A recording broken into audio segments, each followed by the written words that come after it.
Magandang araw, magandang hapon, magandang gabi, magandang umaga. Saan man po kayo naroroon sa ating mga kababayan, saang mang panig ng mundo, saang mang bahagi ng Pilipinas, nawa po ay nasa mabuting kalagayan pa rin po kayo at malakas pa rin po ang ating loob para harapin ang anumang pagsubok ng buhay na ating sinusuong sa araw-araw. Maraming salamat sa inyong pagtangkilik sa ating Ka Eric Celis video sharing at sa ating channel mismo sa YouTube, ang Ka Eric Celis YouTube channel. Mahigit na po 73,000 ang ating subscribers at nakita ko po sa algorithm analytics ng ating channel ay biglang tumaas po by 68% ang ating viewers at ang ating audience share. Dati po, kung ikukumpara, umaabot lang ang mga videos views para kay Ka Eric between 5,000 to 8,000. Malaki na po yung 10,000. Ngayon po, nag-average ang ating views between 12,000 up to 25,000. So malaki po ang itinaas ng ating viewers at pati na rin po sa ating algorithms. At ang numerong ito at ang paglaganap ng ating channel ay utang na loob po ni Ka Eric sa inyong kabutihang puso at sa inyong pagsuporta. Hindi lamang sa pagpapakulay, hindi lamang po sa pagkakaroon ng suporta sa mga pinapalipad ninyo and sa inyong mga sent na mga support na idinadaan doon sa ating channel of support sa 0916-308-7710 kay Langging. Maraming salamat mga kababayan. You keep on inspiring me to go on and press on sa atin pong advokasya para isulong ang mabuting pamamahala, ipagtanggol ang demokrasya at ang totoong kabutihan ng ating mga kababayan sa gitna ng unos, ng daluyong, ng pangungurakot, pandarambong at kawalang katuturang direksyon ng gobyerno ni Marcos at Romualdez. Ayan. Kamakailan po, mga 24 hours umiinit ang social media and I was even asked several times, mahigit 10 beses may tumatawag, may gustong mag-interview kung nakalaya na ba at na-grant ng International Criminal Court ang interim release ni Pangulong Duterte. Matapos na nagpahayag po si Attorney Kaufman, ang lead counsel sa defense team ni Pangulong Duterte, na there are indicators na hindi po tututol daw ang gobyerno ni Marcos hinggil sa magiging desisyon ng ICC o ng International Tribunal, may kaugnayan sa posibilidad na i-grant ang temporaryong pagpapalaya kay Pangulong Duterte. At ang ganun din daw po ang side ng prosecution o ng side ng mga abogado na nagrereklamo on the side ng mga allegedly mga biktima ng war against drugs na ginawa po sa panahon ni Pangulong Duterte. But in as far as the official decision of the International Criminal Court patungkol dito, wala pa pong inilalabas na desisyon. Siguro mainam na gawin natin ito ng mas may katuturan. Ang pagbabalita at impormasyon, hindi po yung parang natitwist kung ano ang datos at impormasyon. Para hindi naman po magkaroon ng kalituhan o ng confusion at hindi naman po magkaroon ng tinatawag na false hopes or negative expectations ang ating mga kababayan. Mali po na sabihin dahil may datos o may impormasyon lang na nagpapahayag without any official declaration or written notice issued by the Philippine government like the Department of Foreign Affairs alongside the Department of Justice, na talagang sinasabi na hindi po tututol ang Philippine government sakali mang magkaroon ng pag-grant affirmatively on the petition for interim release ni Pangulong Duterte. Wala pong ganong kalagayan na nagpadala ng official communications ang Philippine government. Yan po ay ayon lamang sa mga secondary reports na binanggit daw ni Attorney Kaufman ang ipinahayag nito ni Pambansang Marites ni Marcos, ang kanyang tagapagtahol na si Claire Castro na pwedeng hindi tututol ang gobyernong Marcos sakali mang magkaroon ng desisyon ang ICC hinggil sa petisyon na temporaryong mapapalaya si Pangulong Duterte. Hanggang doon lang po ang impormasyon. Hindi po sinabi ni Attorney Kaufman na talagang nagpadala ng official communications ang gobyerno ni Marcos Jr. na expectedly yan ay i-channel sa pamamagitan po ng Department of Foreign Affairs at sa pamamagitan ng Department of Justice attached kung kinakailangan. Pero wala pong official na government communications coming on the side of Marcos Jr. na talagang naglalahad at nakasaad ang ganong paninindigan. So, yan po ay secondary relay information na nanggaling kay Attorney Nicholas Kaufman. Pangalawa, hindi po konfirmado na hindi tututol ang grupo ng CPP, NPA, NDF at kaalyado nila na mga panel of prosecutors na nakatalaga sa kaso ni Pangulong Duterte. It is not an assurance either na magkaroon lamang ng verbal commitment. Hindi nga commitment eh. Mayroon daw pag-uusap na hindi natututol ang mga panel of prosecutors hinggil sa interim release ni Pangulong Duterte. There is no categorical information to that effect. Pero malamang mayroon ng mga negotiations na hindi lang po inilalahad on paper. Hindi po ipinapakita batay sa dokumento. Kaya wag natin muna sanang pangunahan para hindi po magkaroon ng confusion at ng tinatawag na negative expectations ang mga nagmamahal kay Pangulong Duterte. Pangatlo, there is no official order yet na makakalabas si Pangulong Duterte at nakalaya na temporarily on the ground of the decision granted affirmatively by the ICC chamber. Wala pa pong ganun. So kung may kumakalat sa social media, may mga vloggers at kung sinong personalities na ginagamit na makakalaya na si Pangulong Duterte, yung impormasyon na ito, hindi pa po ito konfirmado. Wala pa pong opisyal na desisyon hinggil sa pagpapalabas ng affirmative grant of decision in favor of former President Duterte na makakalaya na po siya. Wala pa pong ganon, no? But there is a possibility, mga kababayan. May possibility po na doon papunta ang grant of petition to favorably allow, papahintulutan po ng ICC na makakalaya temporaryo si Pangulong Duterte. That is a bigger possibility. Given the situation na hindi na po rin maganda ang pangkalusugang kalagayan niya, kaya nga po inilahad sa record ng court noong September 23, ayon sa kanyang Chief Legal Counsel at Legal Defense Team, that si former President Duterte, sila po ay nagre-request ng indefinite leave of trial or suspension of trial indefinitely dahil po hindi nare-recall ni Pangulong Duterte ang maraming mga importanteng events may kaugnayan sa kanyang mga naging desisyon hinggil po sa pagkapangulo niya in relations to the war against drugs. At ito po ay nagkaroon ng counter-check sa mga medical team na pinasiyasat ng ICC at mukhang lumalabas na unfit for trial si Pangulong Duterte. But the side of the ICC chamber, yung mga judges, ang tingin nila is only limited declaration of leave of trial or leave from trial. No? Yun ang correct. Leave from trial. Limited lang ang pag-suspend.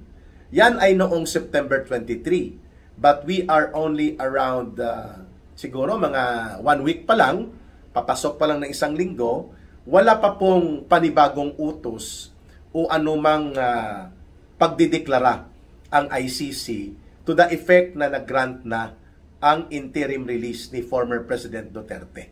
At bagamat tayo po ay umaasam-asam na nanalangin na sobra na po ang dinanas ni Pangulong Duterte na kalupitan at inhustisya sa kamay nitong gobyerno ni Marcos at ng kanyang kasabwat na ICC, una doon pa lang sa pagpapadukot, no? It was beyond arguments already na ang ginawa po na pagpapadukot ni Bongbong Marcos Jr.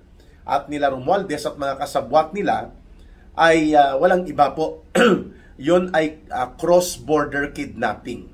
That is equivalent to extraordinary rendition. Paglabag po yan sa mga fundamental na karapatan sa saligang batas ni Pangulong Duterte at even sa kanyang human rights and civil and political rights na ginagarantiya ng international or the UN Convention on the Protection of Human Rights, on the protection of civil and political rights. So, malinaw po yon ang ginawa sa kanya. Kaya doon pa lang inustisya na po yon. Dinagdag pa itong ipinatapon siya at illegal na ipinakulong sa isang bogus entity. Ang ICC, in as far as the sovereign authority and the sovereignty itself of the Philippine government, ay isang bogus na entity. Sapagkat noong March 2019 pa po, ay na-terminate na at na-consummated ang ating pag-withdraw ng ating pagiging bahagi ng International Criminal Court. 2018 po nagpadala ng notice officially ang Philippine government under the time of former President Duterte na tayo po ay umaalis na sa ICC at nag-take effect a year after, that's around March 18 or March 19, 2019. Exactly 1 year niyan ay hindi na po o wala ng ano pa mang naiiwan o natitira pang treaty obligation ang ICC over us or tayo din on the reciprocal side. Hindi na po tayo obligado na sumunod, kumilala at magpailalim sa anumang proseso ng International Criminal Court. Subalit, ang pagsisimula ng investigasyon formal at mga case build-up at pangangalap ng mga ebidensya at mga testigo laban kay Pangulong Duterte, ginawa po ng ICC. Mahigit 1 taon na hindi na po miyembro ang ating bansa. Therefore, it was an interventionist.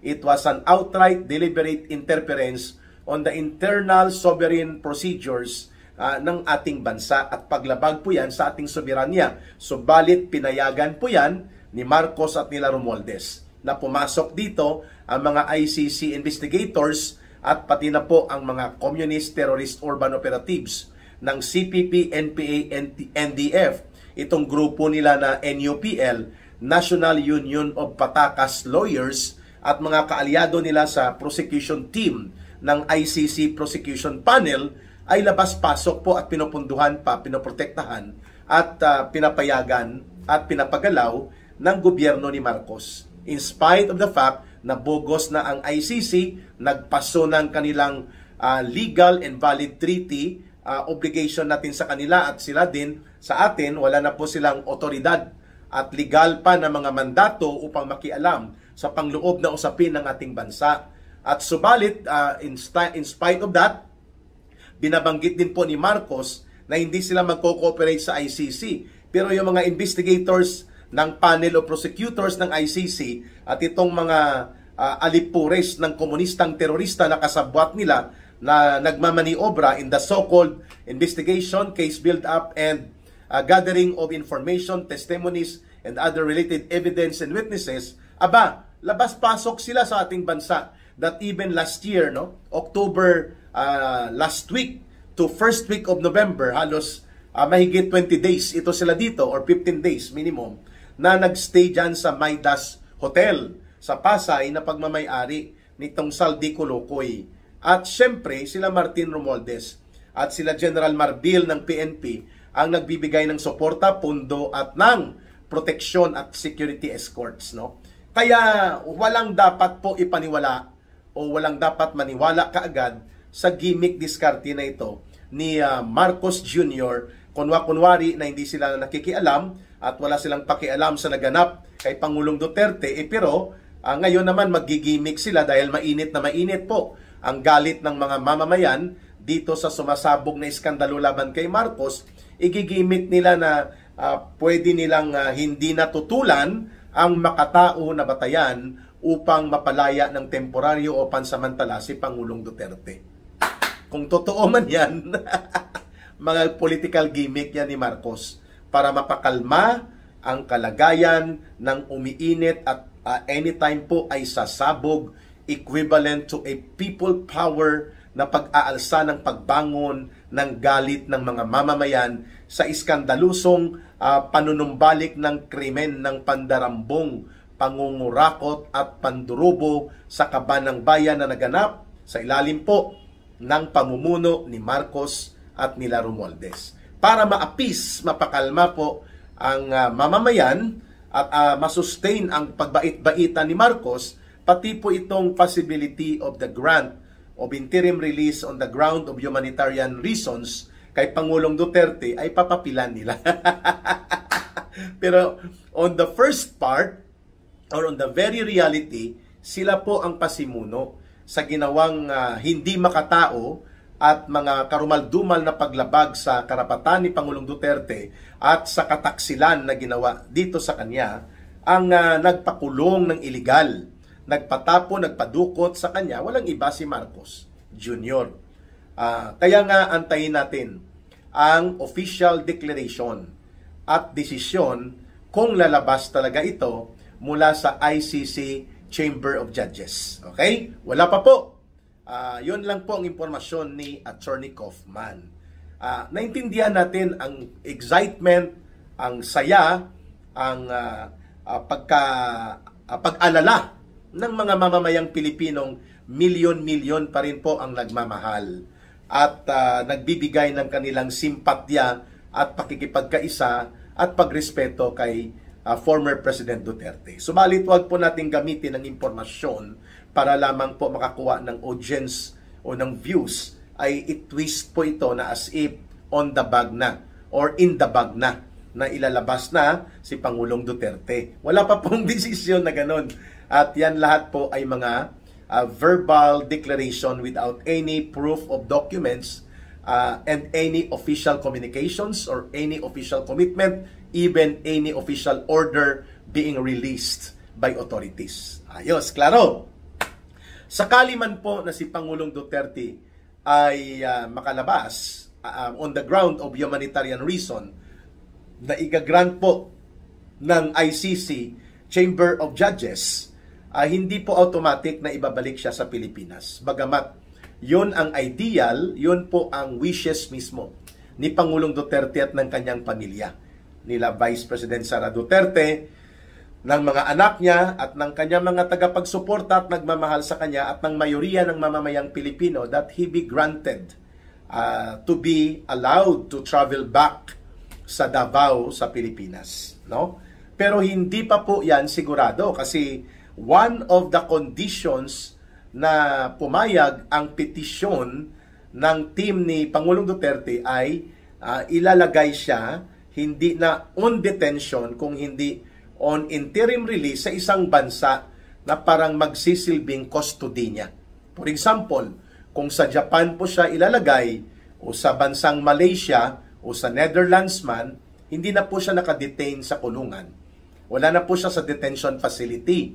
At siya po ay pwede nang lumakad-lakad ng malaya, nakatira na sa isang apartment o bahay na nakamonitor pa rin po sa coordinated authorities or security and law enforcement body ng isang bansa, at hindi siya pwedeng mag-travel outside of the territory ng naturang bansa na nagsisilbing custodial place or custodial country niya.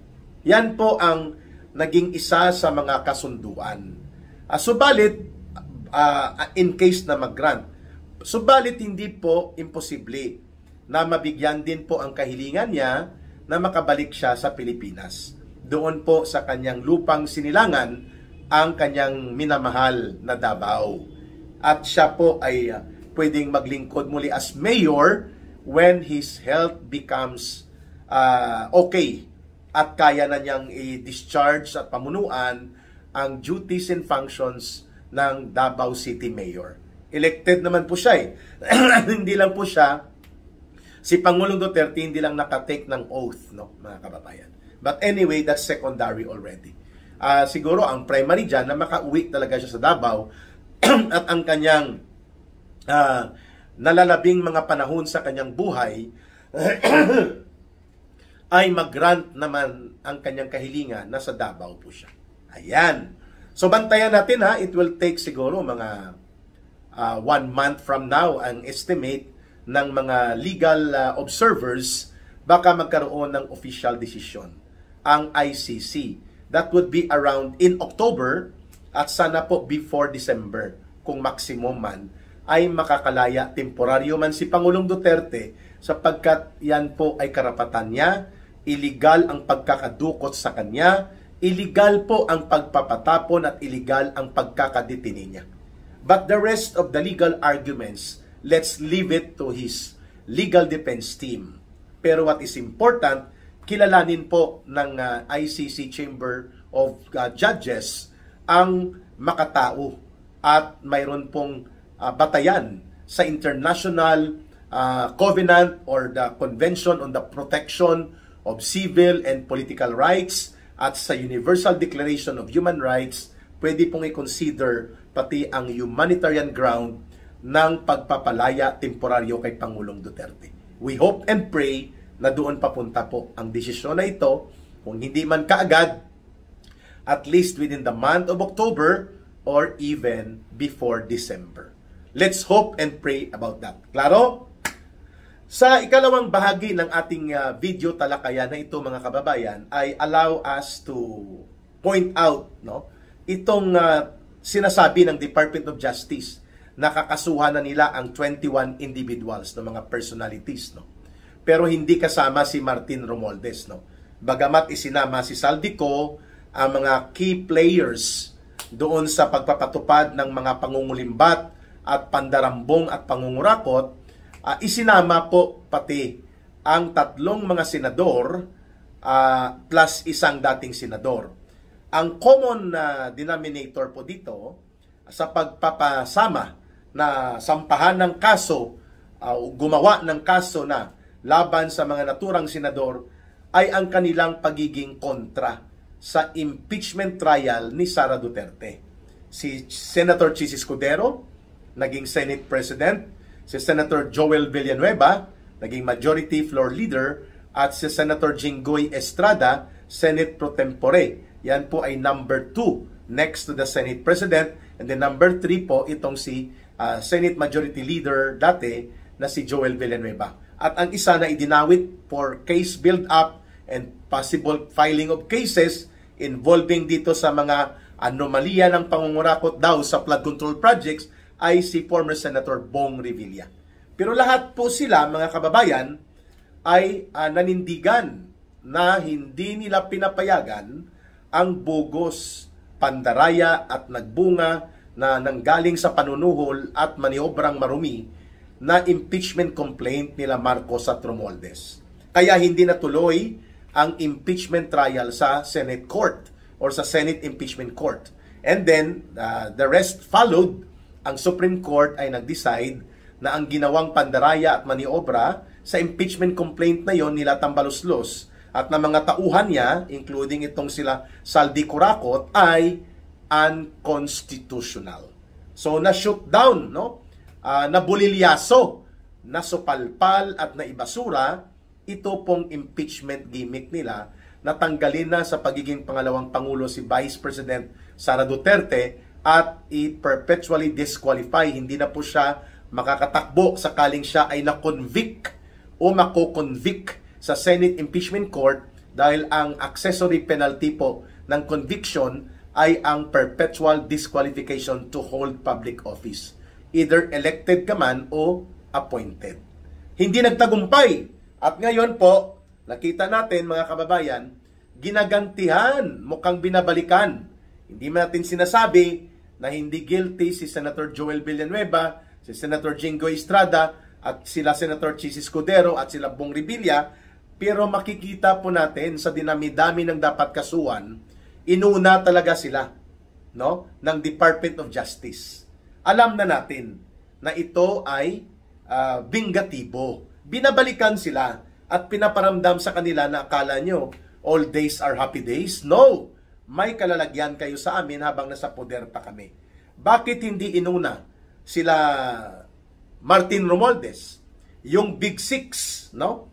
Yung kanya mga grupo nandyan pa, sina Dalipe, sina Dong Gonzales, JJ Suarez, sila Stila Kimbo, pati po ito si Garjola at itong si Momo. Ito po ang mga itinuturo dyan ni Congressman Toby Chanco na small committee na illegal na nagpapalusot at nangangatay at nang-iistapa ng budget. At malamang sa malamang po, sila din ang nakinabang ng todo-todo. Kasama po siyempre ang mga kasabwat nilang sindikato sa DPWH. Hindi nga sinama, no? Si Secretary Manny Bunuan, itong kulukoy na DPWH Secretary, no? Hindi siya isinama. Wala din si Martin Romualdez at itong gang ng mga Big Six gangster plunderers according to revelations ngayon nila Congressman Toby Chanco. Wala po sila sa listahan. Pero ang pinauna ay itong mga namuno at nanindigan sa Senado na hindi sila papayag na basta-bastang palusutin ang pandaraya at maruming discarding ito sa impeachment laban kay Vice President Sara Duterte. Chis Escudero, nanindigan yan.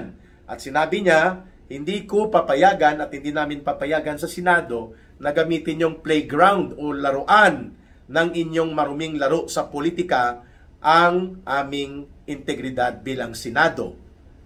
Yan, sinabi niya yan. Number 2, si Jinggoy Estrada nagpanindigan din po na hindi niya sinusuportahan ang anumang hakbang na hindi sumusunod sa proseso at sinushortcut at dinadaya pa. Ganon din po si Senator Joel Villanueva. Ngayon sila po ay biglang pinasabugan ng counter-attack ng sumambulat po ang iskandalo nito ng tinatawag na flood control scandal of plunder of the crime of century. Kaya idinamay sila, idinawit po sila. At bagamat sabi ko nga, hindi natin mahuhusgahan kung sila'y guilty o hindi, pero ang sirkumstansya na inuna pa sila kung ikukumpara kay Martin Romualdez, kay Sandro Marcos, na mayroon din pong mga anomalya, at mga tauhan ni Marcos sa Department of Budget and Management, sa Land Bank, nakasabwat din, most likely, pati po ang Commission on Audit. In-include talaga itong 4 na senador, no? Bagamat sabi ko nga, the guilt or the weight of their unguilt ay hindi ko po yan maitatakda, subalit talagang isinabay sila sa agos ng pagsambulat ng iskandalong ito to send out a lesson and warning na kapag kinante nyo ang aming gusto, may kalalagyan kayo. At parang ginamit na oportunidad po ang itong flood control anomaly and scandal of plunder upang balikan at tirahin po ni Marcos at Romualdez itong sila Senator Chis Escudero, Senator Jinggoy Estrada, Senator Joel Villanueva, and of course, included din po si Bong Revilla because he also decided to go against and vote against doon sa desisyon na ipagpapatuloy ang bogus at maanumaliyang diskarte ni Marcos at Romualdez na impeachment complaint versus kay Sara Duterte. Now, nakikita na natin mga kababayan, ano? And many more will be coming out. Hindi nga isinama sa investigasyon man lamang itong si Senadora Grace Poe na siya pala ang katuwang ni Saldico pagdating sa Vice Cam. Sila po ang nagpapatupad ng diskartihan paano hilutin at ariglohin at kamadahin ang mga nilalaman ng mga illegal insertions na ito at mga kadudadudang bilyon-bilyon, hundreds of billions na mga unprogrammed items. Hindi nga po siya inilabas ang kanyang pangalan upang maimbestigahan din po itong si Lola Senadora Grace Poe. Well, abangan natin sapagkat nagiging highly politicized as a weapon of attack para kay Marcos, kino-convert niya into counter-attack ang nagaganap na mga pagsambulat ng iskandalo hinggil sa anomaliyang ito samantalang todo depensa at todo maniobra po sina Ping Lacson at Tito Soto upang hindi sumabog ang pattern of criminal trails of connections pabalik sa pagiging mastermind ni Marcos at nila Romualdez. Ayun, mga kababayan, babalik po mamaya sa Philippine Standard Time, alas 9:15 po ng gabi. Abangan po ninyo ang ating Ka-Eric Live Balitang Talakayan with Ka Eric. 9:15 in the evening, Philippine Standard Time po ito, mga kababayan. At sa lahat po ng gustong manood sa live na yan, marami tayong pag-uusapan mamaya, bantayan po ninyo at i-promote that we will have the regular live stream with Ka Eric 9:15 sa Philippine Standard Time. Sa lahat ng gustong sumuporta at tumulong sa ating advocacy support para sa Bangon Sambayanan, People's Campaign and People's Advocacy, you can send your voluntary and sincere support. Whatever amount, whatever support that you can share. Sa numero po natin na 0916-308-7710. 0916-308-7710 kay Rohilda Langging Celis. Siya po ang ating linya ng ating mga pagkonsolida ng suporta. Maraming salamat po sa pagtangkilik at pagsuporta ninyo sa Ka Eric Celis YouTube channel at patuloy nyo pa rin pagtangkilik sa ating Ka Eric Jeff Celis Facebook Live. Mabuhay ang sambayanang Pilipino, mahalin po natin ang bansang Pilipinas sapagkat walang ibang magmamahal nito kundi tayo ring mga Pilipino. Para sa Diyos at sa Pilipinas nating mahal, may God bless everyone and may Allah will be with those who are Muslim brothers and sisters. Bye for now. See you in the next live stream of Ka Eric, 9:15 ng gabi po, Philippine Standard Time. Maraming salamat. Ka Eric signing off for a while.